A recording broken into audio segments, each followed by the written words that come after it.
हम सभी दोस्त गर्म मैदानी इलाकों के रहने वाले थे, इसलिए बर्फ के पहाड़ हमें बहुत आकर्षित करते थे।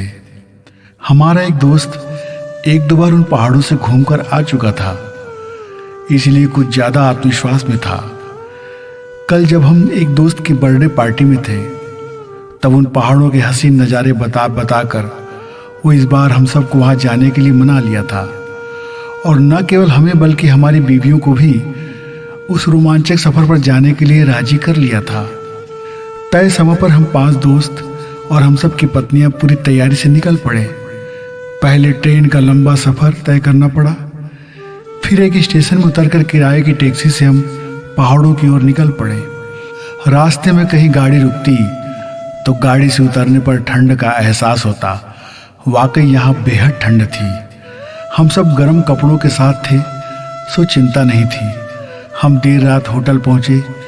यहाँ का होटल भी तंबुओं के सहारे था। नीचे लकड़ियों की फ्लोरिंग थी। हम सब ने साथ साथ खाना खाया, खूब गपशप लगाई और कल सुबह से पहाड़ की चढ़ाई के बारे में सोच कर रोमांचित हो रहे थे। सुबह सब चलने के लिए तैयार थे। उस ओर जाने वालों की बहुत भीड़ थी। हम भी अपनी तैयारियों के साथ निकल पड़े। हम सब साथ साथ थे।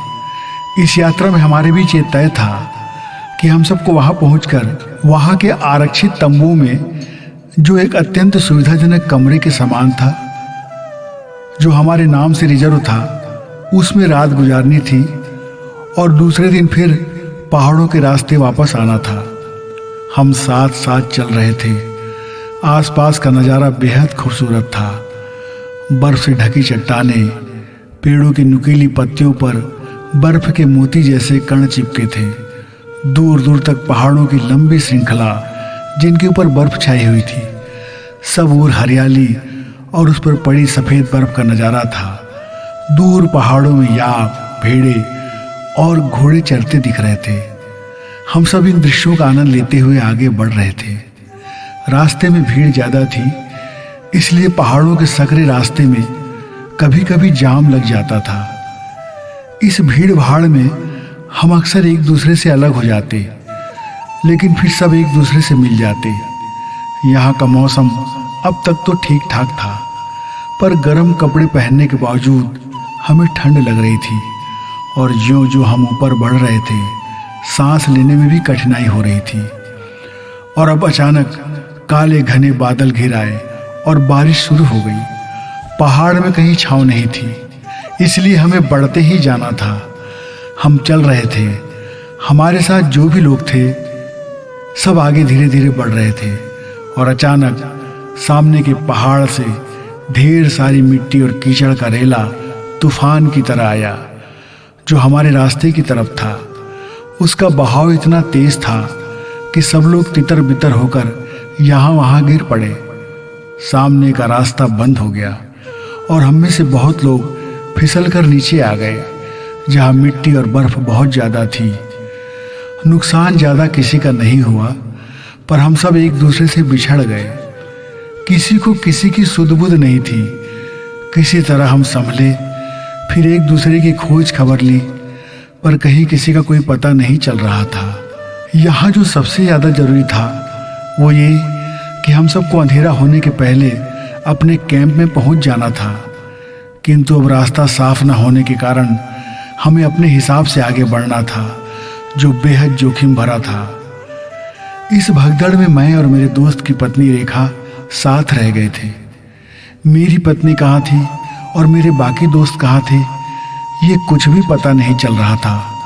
और बदकिस्मती से यहाँ किसी का मोबाइल भी काम नहीं कर रहा था। अब हमें निर्णय लेना था कि हम आगे बढ़ें और हम कम से कम ना बिछड़ें। ये सोचकर मैं और रेखा एक दूसरे का हाथ पकड़कर आगे बढ़ने लगे। अचानक आई ये आपदा ने हमारा सारा प्लान चौपट कर दिया और हमें बेहद चिंता में डाल दिया था। हम लगभग असहाय थे, क्योंकि संपर्क का कोई साधन नहीं था और अब किसी तरह यहाँ से बच निकलने की चिंता हमें सता रही थी, क्योंकि यदि हम यहाँ से नहीं निकले तो कोई सहायता नहीं मिलने वाली थी और हम यहाँ रुक जाते तो बर्फ हो जाते। बाकी साथियों के बारे में भी चिंता बनी हुई थी कि वे किस हाल में होंगे। आने वाला वक्त क्या गुल खिलाए कोई नहीं जानता। कुछ देर पहले हम इन खूबसूरत वादियों में साथ साथ हंसते खेलते खो गए थे और यही जगह बहुत डरावनी और जानलेवा लग रही थी। हमारी खुशी गायब हो गई थी। हमारे साथ इधर उधर बिखर गए लोगों का सैलाब फिर से चल रहा था। सभी चिंतित थे क्योंकि हल्की बारिश से ठंड के कारण हड्डियां कांप रही थी और सबको यहाँ से निकलना जरूरी था। मैं और रेखा साथ साथ चल रहे थे, पर रेखा की चाल बहुत धीमी थी, जिसके कारण हम बहुत पीछे थे। बर्फ होने के कारण स्टिक गड़ा गड़ा कर बढ़ना हो रहा था। आखिर जिसका डर था वही हुआ। मंजिल दूर थी और रात का अंधेरा घिर आया। अब तो आगे बढ़ना और भी मुश्किल हो रहा था, पर हम एक दूसरे का हाथ थामे चलते जा रहे थे। मोबाइल तो बंद थे, पर उनकी लाइट काम कर रही थी। चलते चलते आखिरकार हमें दूर कुछ प्रकाश दिखाई दिया। हम उस ओर बढ़ते रहे। एक आशा की किरण दिखाई दी कि हम किसी सुरक्षित स्थान में आ गए थे। हम जहाँ पहुँचे वहाँ कुछ घोड़े वाले और टेंट वाले थे। उन्होंने अपने ठहरने के लिए टेंट बना रखा था और कुछ किराए से अपना टेंट दे रहे थे, क्योंकि अब पूरी रात सबको यहीं कहीं ना कहीं रुक जाना था। आगे का सफ़र दिन के उजाले में ही शुरू किया जा सकता था, इसलिए हमने वहीं उनके बीच रुकने का फैसला ले लिया। इस अनजान अंधेरे बर्फ से ढके चारों ओर पहाड़ों के बीच एक छोटे से मैदान में कुछ तंबुओं के बीच मैं और रेखा पूरी रात बिताने के लिए मजबूर थे। कौन कहाँ था किसी को पता नहीं। मेरी बीवी, मेरे दोस्त कहाँ थे कुछ भी पता नहीं था। और यहाँ भी यदि हमने जल्दी नहीं की तो कुछ गिने चुने तंबू भी मिलना मुश्किल था। मैंने एक तंबू वाले से बात की। उसने बताया कि उसके तंबू में सिर्फ एक तख्त थी और एक रजाई, जिसमें दोनों को एडजस्ट होना था। तंबू वाले ने हम दोनों को पति पत्नी मान लिया था। सो उसने हमसे यही कहा कि साहब, यहाँ तो ऐसा ही मिलता है जोड़ों के लिए। यदि हम वो तंबू नहीं लेते तो मुश्किल और बढ़ जाती। हल्की बारिश हो रही थी। हमने उसके मुँहमांगे दाम पर वो जगह ले ली। रात के 8 बजे थे। हमें भूख भी लग रही थी। हम बहुत देर से चल रहे थे। हम थक कर चूर हो गए थे। उस तख्त पर बैठने से ही हमें काफ़ी राहत मिली। इस तख्त में मोटे ऊनी गद्दे बिछाए गए थे। रेखा के पैर में सूजन आ गई थी, क्योंकि ऊंचे नीचे पथरीले रास्ते पर कई जगह पैर मुड़ जाते थे। खाने का कुछ सामान तंबू वाले ने दिया और कुछ हमारे बैग में मिल गया। हमने वही खा लिया। इस बीच हमने कुछ घोड़े वालों से मदद भी मांगी कि वे पैसे लेकर हमें आगे छोड़ दें, पर रात को जाना मुमकिन नहीं था। उन्होंने साफ इनकार कर दिया। मजबूरन मुझे और रेखा को साथ सोना था। दो जमा दिल जो किसी और के साथ जीवन मरण के संकल्प से बंधे थे, नीति किस मोड़ पर लेकर आ गई थी कि एक बेहद छोटे से उस लकड़ी के तख्त पर एक छोटी रजाई के साथ हमें चिपक कर पूरी रात सोना था। हम बहुत देर तक उसमें बैठे रहे। बाहर सन्नाटा था, कहीं कोई नहीं था, पर बारिश के साथ बर्फबारी होने से रात और भी ज़्यादा ठंडी और भयावह हो गई थी। हम दोनों से बैठा न गया। रेखा एक किनारे पर लेट गई और उस रजाई को उसने अपने ऊपर डाल लिया। मैं संकोच में वहीं बैठा रहा, पर मेरी हालत भी बहुत खराब हो रही थी। फिर मेरे इस संकोच को रेखा ने ही तोड़ा।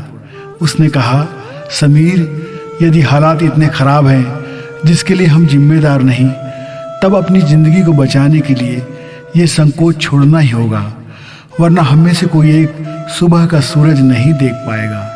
अभी जो सबसे ज़्यादा ज़रूरी है वो ये कि हम अपनी ज़िंदगी बचाएं। आप बेशक मेरे पास आकर सो सकते हैं। रेखा के ऐसे कहने पर मेरे भीतर का डर और संकोच जाता रहा।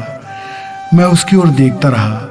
उसकी सूझबूझ मेरे दिल दिमाग पर असर कर गई, पर मेरी धड़कन बढ़ गई। मैं थरथराता हुआ धीरे से उसके बाजू में लेट गया।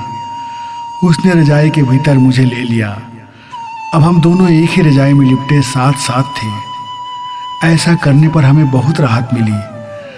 थका हुआ, ठंड से ठिठुरता हुआ शरीर अब बहुत राहत महसूस कर रहा था। हम अपनी अपनी मर्यादा की रक्षा करने की भरसक कोशिश कर रहे थे, पर एक ही करवट में आखिर किस तरह रहा जा सकता था। हमारे भीतर भी कुछ कुछ होने लगा। थकान के बावजूद नींद हमसे बहुत दूर थी। हम बेहद करीब आ गए। उसके हाथ मेरे कंधे पर थे और मेरे हाथ उसकी कमर पर। रेखा और मैं रजाई के साथ साथ अपनी देह की गर्मी से, ठंड से बचने का प्रयास कर रहे थे। ये इम्तिहान का दौर था, जब मौसम, दुर्घटना, जिंदगी बचाने का संघर्ष एक साथ हमारे दिल में कुछ कुछ कर रहे थे।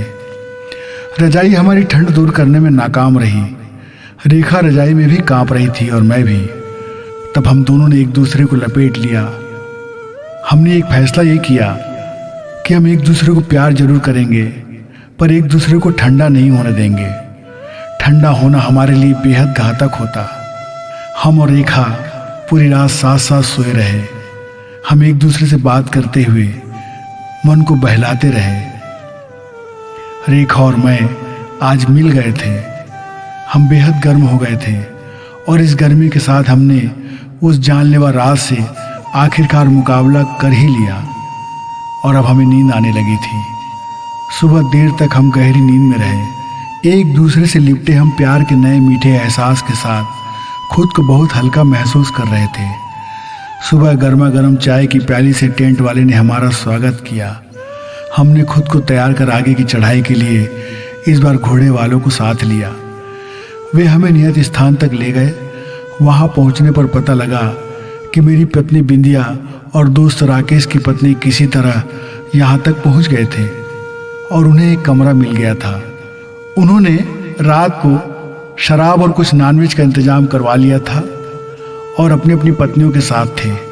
उन्हें कुछ ज़्यादा परेशानी नहीं हुई क्योंकि वे आगे चल रहे थे और बिछड़ने के बाद भी अपने कैंप तक पहुंच गए थे। उन्होंने हमारी बहुत खोज खबर ली, पुलिस को सूचना दी। देर रात तक वे हमारा इंतजार करते रहे, पर यह इलाका ऐसा था कि रात होते ही सारी गतिविधियां बंद हो जाती थी। आखिरकार हम सब मिल गए थे।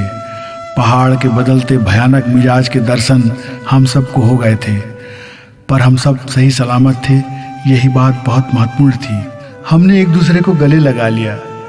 मेरे और रेखा के बीच जो कुछ हुआ वो मेरे और उसके दिल की गहराइयों में राज बनकर दफन हो गया। हमने उसका जिक्र किसी से नहीं किया। हमने अपने दोस्तों को इतना बताया कि रात हम किसी और पति पत्नी के साथ एक टेंट में रहे। हम सब वहाँ के खूबसूरत नज़ारे का मज़ा लेकर वापस हेलीकॉप्टर से अपने होटल वापस आ गए। फिर एक दिन रुककर हम सब वापस अपने घर की ओर रवाना हुए। इस यादगार सफ़र में जो खास हुआ वो मेरे और रेखा के बीच था, जो बहुत दिनों तक मेरे दिल दिमाग पर छाया रहा। शायद रेखा के भी दिल में ऐसा कुछ हुआ, पर मुझे लगता है कि बच्चे और पति की देखभाल में मशगूल रेखा इसे ज़्यादा दिन तक याद नहीं रख पाई होगी। पर उसने जिस साहस से मेरा साथ दिया और मेरा संकोच दूर किया वो मेरे लिए यादगार था।